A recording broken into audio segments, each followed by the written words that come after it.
Impacto Económico es una presentación de France 24. Encuéntranos por el canal 1469 y por Claro Video.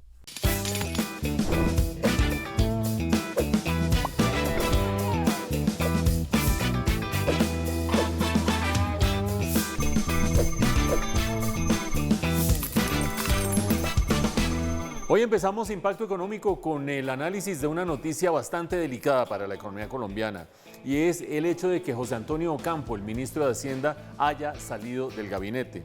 Por supuesto que todos los cambios ministeriales son significativos y todos ameritarían un análisis. Sin embargo, es bien sabido que José Antonio Ocampo se había convertido en el polo a tierra de la administración de la política macroeconómica del gobierno de Gustavo Petro. Incluso se había convertido en contrapeso en muchas de las discusiones que se han venido dando y en las discusiones que hay más adelante en el Congreso.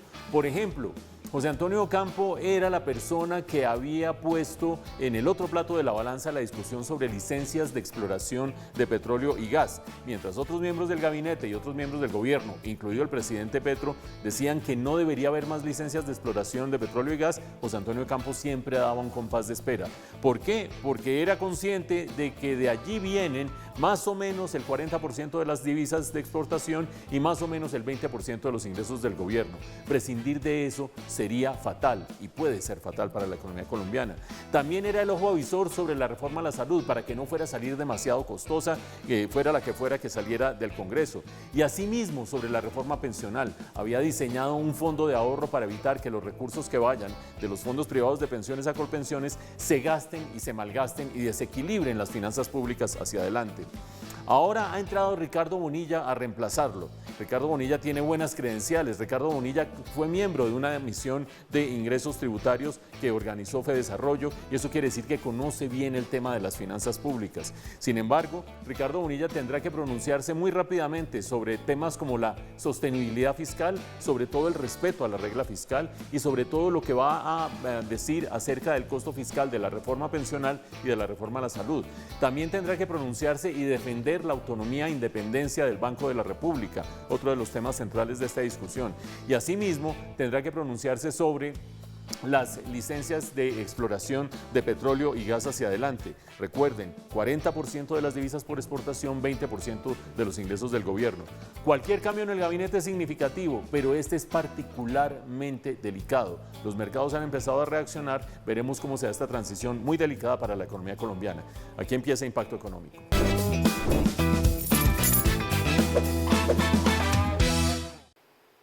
Jueves y viernes de esta semana se celebra el Congreso de Asofondos, que es el gremio de los fondos privados de pensiones. Y como el tema está tan candente porque se viene una reforma pensional, pues nos vamos a ir a cubrirlo personalmente. ¿Qué tal? Esos corresponsales de lujo, Karen y Pipe, perfecto. ¿Qué van a preguntar allá ustedes? A ver. Pues la verdad, yo tengo 1000 preguntas, no sé ni por dónde empezar. Uy, Pipe, yo también tengo como otras 1000 preguntas, pero yo creo que aquí es muy importante que aterricemos y concretemos. Es por eso que en Impacto Económico vamos a mirar en 2 minutos alrededor de qué está girando el debate pensional, Mauricio. Vamos a tratar de saber cuáles son las preguntas clave de este debate pensional y que va a tratar el Congreso de Asofondos. Empecemos recordando cuál es la propuesta básica de la reforma pensional. Propone dividir a la población en 4 grandes grupos alrededor de 4 pilares. El primer pilar es el que vamos a ver a continuación y es el pilar solidario. Lo que propone es darle una renta de 223.000 pesos a cada persona que esté por encima de la edad de jubilación y que son más o menos 2,5 millones de colombianos. Después hay un segundo pilar, un segundo grupo de la población que es el que corresponde al pilar semicontributivo. Aquellos que han estado contribuyendo pero al llegar la edad de pensión no han logrado pensionarse. El tercer grupo, el que vamos a ver a continuación, es el más polémico de todos. Ahí está el grueso de la población y es el que está en este momento entre Colpensiones por una parte y los fondos privados de pensiones. ¿Qué propone la reforma pensional? Que aquellos que ganan menos de 3 salarios mínimos empiecen a cotizar en Colpensiones. No importa si hoy están en los fondos privados de pensiones, que se vayan a Colpensiones. Y los que estén por encima de 3 salarios mínimos o aquellos que ganen por encima de 3 salarios mínimos, coticen en los fondos privados de pensiones. Esa es la parte más polémica, como vamos a ver en un momento. Y finalmente, el cuarto grupo es el que corresponde a la gente que tiene un excedente y puede seguir haciendo ahorro voluntario. Eso se mantendría tal cual. ¿Por qué digo que hay polémica? Porque al pasar gente de los fondos privados de pensiones a Colpensiones vienen varias preguntas, una de ellas relacionadas con lo que hoy es ahorro en los fondos privados de pensiones, pasaría a Colpensiones y se lo empezaría a gastar el gobierno como loco. Pues vean, finalmente el proyecto de reforma propone que haya un fondo de ahorro. Sí, es cierto que se pase una cantidad de aportes de los fondos privados a Colpensiones, pero que Colpensiones constituya un fondo de ahorro para no gastarse esa plata. Y de esa manera las cosas quedan más o menos equilibradas. Pues magnífico, pero entonces, ¿qué es lo que vamos a ir a preguntar a Asofondos? Bueno, pues las preguntas clave, hay muchas preguntas, como ustedes dicen, 1000 por un lado, 1000 por otro, pero hay 3 preguntas clave. La primera, ¿ese fondo de ahorro sí funciona o no? Es decir, cuando se pasen los recursos de los fondos privados de pensiones a Colpensiones, ¿se los va a gastar en un tren entre Buenaventura y Barranquilla o los va a ahorrar, como debería ser lo razonable? La segunda, ¿es esto una reforma tributaria? ¿Cómo así que reforma tributaria si no hemos hablado para nada de impuestos? Pues circula esa idea de que es una reforma tributaria y eso hay que analizarlo. Y finalmente, ¿cuál debe ser el umbral? ¿Cuál umbral? Acabamos de decir que la gente que gane hasta 3 salarios mínimos pasa sus aportes de los fondos privados de pensiones a Colpensiones. Los analistas dicen, eso es demasiado alto, eso hay que bajarlo por ahí a un salario mínimo y medio, un salario mínimo. Los cálculos y la discusión están totalmente vigentes, Karen. Pues bien, Mauricio, como un abrebocas para el Congreso de Asofondos, quisimos invitar esta noche en Impacto Económico a Daniel Wills, vicepresidente técnico y de estudios económicos de Asofondos.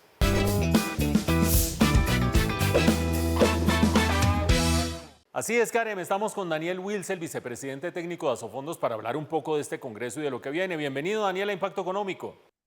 Hola Mauricio, un gusto estar acá. Algunos analistas dicen que detrás de esta reforma pensional, del proyecto de reforma pensional, se esconde una reforma tributaria. ¿Por qué? Claro, Mauricio, esta reforma pasa mucha gente de los fondos privados de pensiones a Colpensiones. Cuando se pasa una persona del fondo privado a Colpensiones, tiene la característica de que le da recursos de caja al gobierno en el corto plazo que se pagan en el largo plazo, o sea, abren un hueco en el largo plazo. Es una característica de la forma como funciona Colpensiones. Eso quiere decir que la reforma pues le trae una caja muy importante al gobierno, por eso decimos que se parece mucho a una reforma tributaria. Quizás la diferencia es que la cuenta no se paga hoy, sino que se la dejamos para más adelante a los que hoy están más jóvenes. Pero Daniel, el proyecto de reforma no incluye un fondo de ahorro que impediría que Colpensiones se gastara la plata que empezara a fluir de los fondos privados de pensiones a Colpensiones. ¿Ese fondo está mal planteado? ¿No funcionaría bien? Yo diría que ambas. No es suficiente los montos que ahorra como está el texto actual. Por ahí el Ministerio de Hacienda ha dicho que lo que pasa es que hay que hacer algunas correcciones, pero como está escrito, no ahorra lo suficiente y también está mal planteado. Yo la pregunta que le dejaría a los televidentes es ¿cuál es la diferencia entre este fondo de ahorro y las reservas que manejaba en su momento el Seguro Social? Para los que les tocó vivir eso, ¿cuál es la diferencia? Por ahí Einstein decía que es una locura hacer varias veces la misma cosa y esperar resultados diferentes. ¿Qué quiere decir exactamente esa alusión a las reservas del Seguro Social, Daniel? La idea de la analogía es que las reservas de Colpensiones no, del Seguro Social se agotaron por problemas de que los cálculos financieros no eran suficientes, pero también por malos manejos, escándalos de corrupción, etcétera, etcétera. Y estamos haciendo una figura que es muy parecida. Es una figura que es muy parecida, entonces creo que vale la pena que aprendamos de esa experiencia que fue el manejo de las reservas del Seguro Social para que el ahorro pensional de los colombianos pues se quede protegido y blindado y además sea respaldo suficiente para el pasivo que se está creando, para el hueco que se está creando. Es el punto de vista experto de Daniel Wills, el vicepresidente técnico de Asofondos, de cara a este Congreso de Asofondos que va a ser el jueves y viernes de esta semana. Muchas gracias, Daniel, por haber estado en Impacto Económico. A ustedes, muchas gracias por la invitación y un saludo especial a toda la audiencia. Todo Todo negocio próspero busca expandirse a otros mercados y eso sucede con el Festival Vallenato, una industria cultural exitosa que está tratando de llegar a otros mercados, Karen. Pero Mauricio, no entiendo cómo un festival que está en un solo lugar se va a exportar. ¿Eso se puede? Pues yo tengo las respuestas porque estuve mirando el Festival Vallenato en Bogotá. ¿Cómo puede ser? ¿Cómo puede ser que los rolos celebren el Festival Vallenato? Y tengo muchas respuestas. La expansión del Festival Vallenato en la Semana Vallenata, aquí en Impacto Económico con la nota de Pique. ¿Qué sería de una calle sin gente? ¿Qué sería de una flor sin color? Hoy inicia y hasta el 30 de abril una de las fiestas culturales más importantes del país y del Caribe colombiano, el Festival de la Leyenda Vallenata en Valledupar.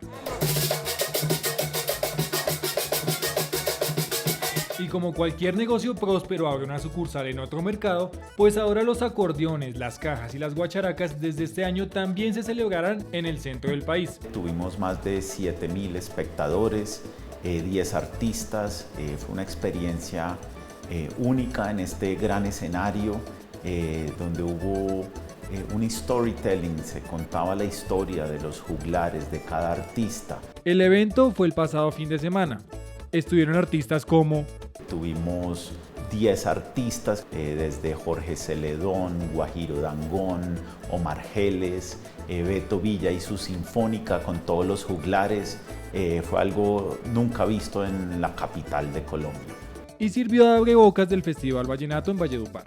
Donde le quisimos dar, y eso fue lo que se logró, a los espectadores esa vivencia de lo que es el vallenato. La gente no... mucha gente que venía no son muy conocedores del vallenato. El Guajiro Dangond, perteneciente a la dinastía Dangond, fue uno de los artistas del evento. Para él, el frío bogotano y la distancia con el Caribe no fueron inconveniente para armar tremenda parranda de 5 de la tarde a 3 de la mañana. De fría, cero. O sea, el calor que se vivió en el Festival Vallenato, en la experiencia del Festival Vallenato aquí en el Coliseo Live, fue maravilloso. Entonces creo que algo tan lindo y tan tradicional como nuestro Festival Vallenato que vivimos allá en la costa, aquí en Bogotá fue completamente un éxito. Es más, el Guajiro Dangond quedó con muy buenas referencias del público capitalino. Cada artista iba subiendo cada vez más ese calor humano que se sentía. Yo estuve aproximadamente como a las 11 o 11 y media de la noche y fue maravilloso. Para muchos podría ser una locura hacer un festival vallenato a más de 800 kilómetros de Valledupar, pero al parecer el Festival Vallenato en Bogotá parece se hará cada año como antesala del mítico de Valledupar. El festival se va a hacer en Bogotá una semana antes del festival allá. Mucha gente no va a poder ir al Festival Vallenato, es un festival que tiene unos costos, unas características. Para que muchos conozcan la cultura vallenata, artistas de renombre y artistas emergentes, todo desde Bogotá. Ay, ven a mí que yo siento lo mismo también, ven a mí que yo me estoy muriendo también, por sentir tus suaves labios en mi piel. Sigue avanzando la Feria del Libro de Bogotá y ya hay los más vendidos, por lo menos en los días que han transcurrido. Dos de ellos, uno, Leer es Resistir de Mario Mendoza, un clásico ya a estas alturas, y por otra parte, El mejor equipo del mundo de Mauricio Silva Guzmán. Tenemos con nosotros, después de comerciales, a Mauricio Silva aquí en el estudio para que nos explique en qué consiste su libro y en qué consiste este oficio de ser escritor.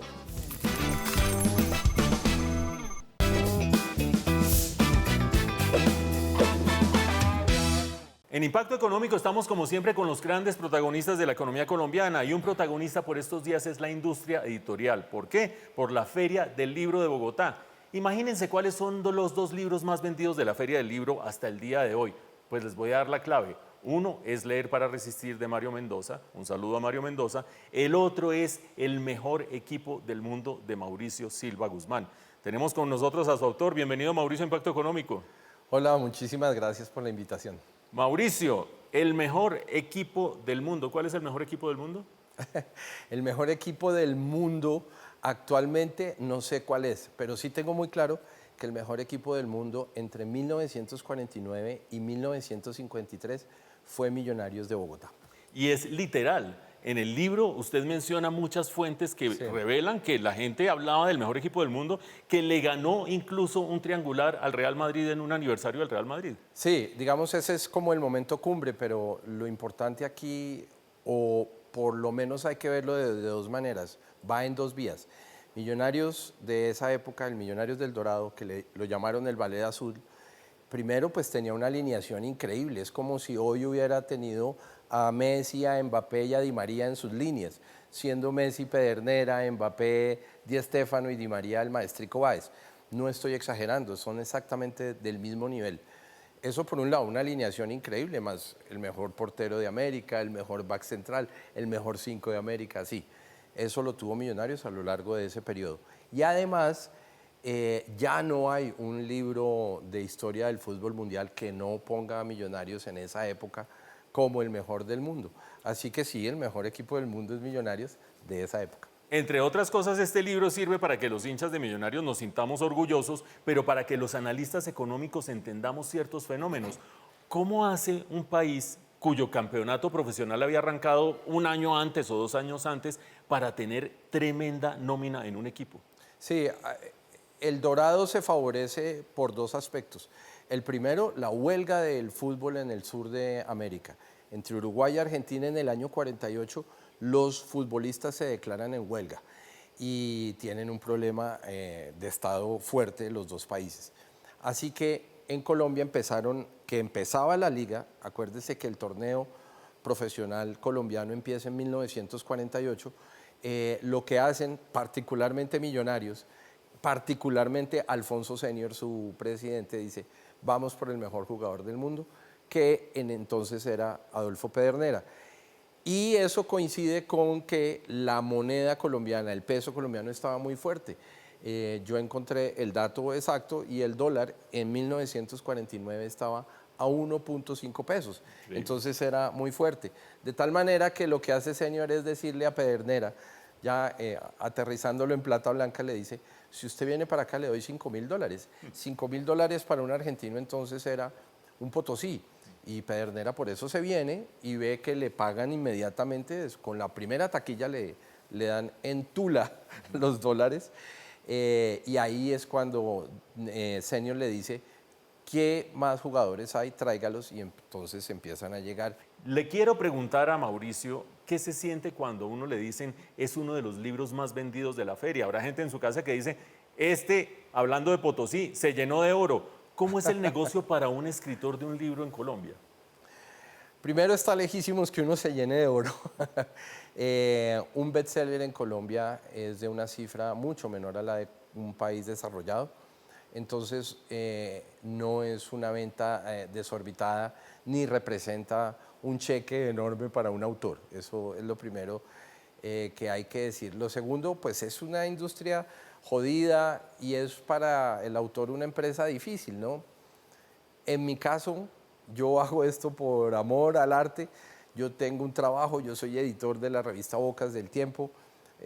Ahí tengo todo mi tiempo, pero hago literatura deportiva porque me gusta, el tema me apasiona, me gusta investigar, pero que eso vaya a representar, digamos, o sea, olvídese pues que va uno a cambiar el carro. Vamos a la microeconomía del asunto. La última vez que yo estuve rondando estos números a un autor en Colombia, que eso es más o menos estándar en el mundo editorial, en el globo, le daban el 10% de las ventas. ¿Eso sigue siendo más o menos así? Sí, sigue siendo así, tal cual. Y un bestseller en Colombia, pues no vamos a hablar del Olvido que seremos, que creo que puede ser de las últimas décadas, dejando de lado a García Márquez, el libro más vendido, puede tener 4, 5, 6 reimpresiones y más o menos, ¿usted qué considera que sería un éxito para un libro como este? A mí me han dicho que un bestseller en Colombia pasa a los 3.000 libros, que es muy poquito, porque en Colombia la gente lee muy poco. Ese es un bestseller. Una primera impresión de un libro normalmente va por el orden de los 3.000 o los 5.000 libros, ¿vale? Y ya después vienen las segundas, terceras y cuartas ediciones, ¿no? Pero si usted suma todo eso, digamos, si un autor en Colombia vende 15.000 libros, que debería ser bueno y, digamos, no representa una plata como para pensar que alguien se enriquezca, eso es lo que hay que decir. Es uno de los libros más vendidos de la Feria del Libro de Bogotá y es de Mauricio Silva Guzmán. Gracias, Mauricio, por haber estado en Impacto Económico. Muchas gracias a ustedes por la invitación.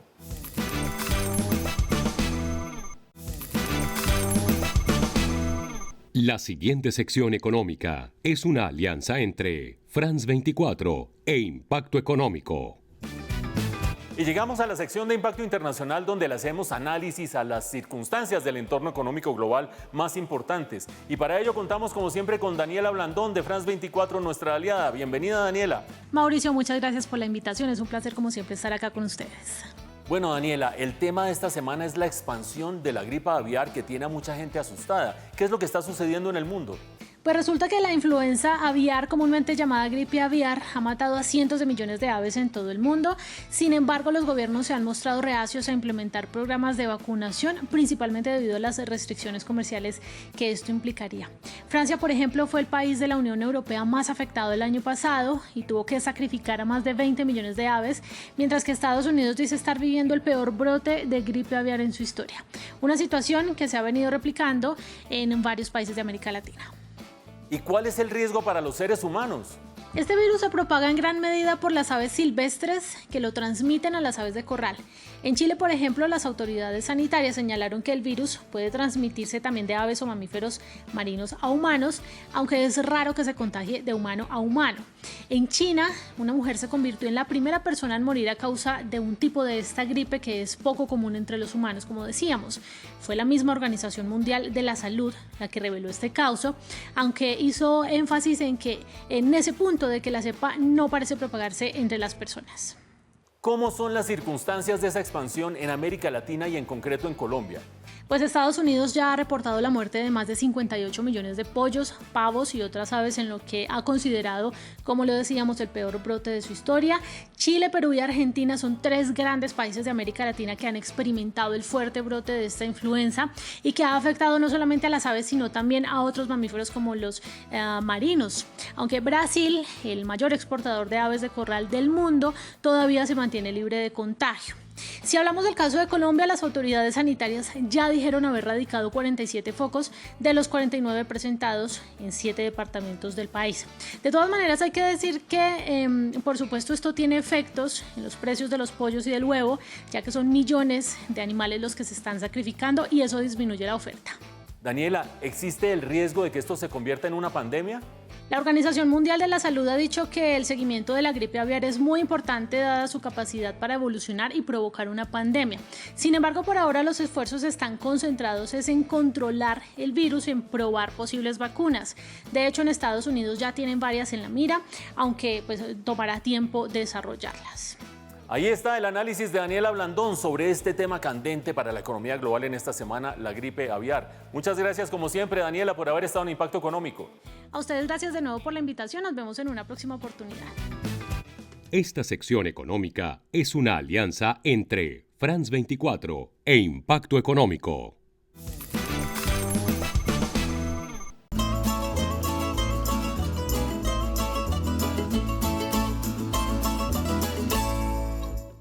En Impacto Económico hablamos con frecuencia de los pensionados y también hablamos muchas veces de los emprendimientos. Lo que no solemos tratar son los emprendimientos de los pensionados. Por eso estamos siguiendo este viaje épico de dos colombianos pensionados que decidieron vamos a atravesar Europa en bicicleta, más de 4.000 kilómetros. La semana pasada los dejamos en sus primeras etapas en Grecia. Resulta que van a pasar de Grecia a Italia y los problemas se empiezan a presentar.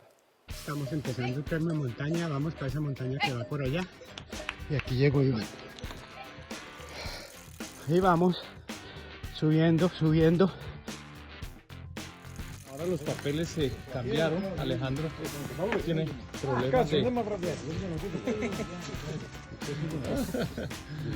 Y aquí nuestro amigo mecánico nos ayudó porque se le reventó la... Entonces... ¿Nombre? Pandelis. Juan Pandelis. Pandelis. Nos ayudó. Y un pan. Y nos regaló un pan. La vida perfecta no existe. Y pues nos habíamos preparado, o yo me había preparado físicamente para este paseo, pero nunca pensé pues que iba a tener una tendinitis en la rodilla. Cada pedaleada es un puntillazo. Pero ahí llevo 7 días con el puntillazo y poco a poco se va, no es que se esté quitando, pero ahí vamos. Ya hicimos la inmigración y aquí tristes y cabizbajos nos vamos al ferry a poner las maletas y subirnos ya pues básicamente le dijimos adiós a Grecia. Cada uno de nuestros héroes tiene su manera de lidiar con los problemas. Por una parte Alejandro López, por otra parte Iván Domínguez. Veamos cómo lidian con los problemas. El estado de ánimo, realmente estoy bien. Hace mucho rato que estoy bien de estado de ánimo, afortunadamente. El yoga me ha ayudado para eso, para tener un estado de ánimo equilibrado, en donde no hay picos de felicidad ni valles de depresión. Además de ciclista yogi, don Alejandro, bien entrenado está. Bastante, y él está jalando la camada. Lo vemos. Finalmente pasan a Italia y uno piensa se van a encontrar con cantidades de italianos. Lo que no piensa uno es que se van a encontrar con la primera colombiana en su camino. Ahí está. Bueno, estamos aquí en el centro de Taranto. Taranto, ¿no? No Tarento. Taranto, no Taranto. Y estábamos buscando un sitiecito para comer algo, pero todo está cerrado y entonces tenemos que esperar hasta las 6 y nos encontramos con Kendra. Sí, porque estaban buscando una cervecita. Mientras hacíamos tiempo. Y entonces nos encontramos con Kendra y Kendra resultó ser barranquillera colombiana, lleva 18 años aquí, nos dio una clase de filosofía, historia. ¿Seguirán perdidos? ¿Encontrarán el camino? No se pierdan la próxima semana nuestro seguimiento a Alejandro López e Iván Domínguez atravesando Europa en bicicleta, dos pensionados. Y así vamos llegando al final de Impacto Económico, pero nos quedan algunos temas para la reflexión. Por ejemplo, Karen, ¿te quedó clara cuál va a ser la suerte de las reformas del gobierno de Gustavo Petro con este zaperoco político que se ha armado? Ay, pues Mauricio, me encantaría decir que sí, que está clarísimo, pero la realidad es que eso no lo tiene claro nadie. Bueno, Pipe, y está clara la importancia del Festival Vallenato y otras fiestas populares para generar cultura, actividad, negocios. Está clarísimo, y está clarísimo que en Bogotá también se vio el Festival Vallenato. Y ustedes no se pierdan nuestro próximo episodio de Impacto Económico. Vamos a ver qué pasó en el Congreso de Asofondos, qué pasa con la reforma pensional, qué pasa con todo el entorno económico. La próxima semana, aquí desde los estudios de Plaza Claro. Hasta entonces.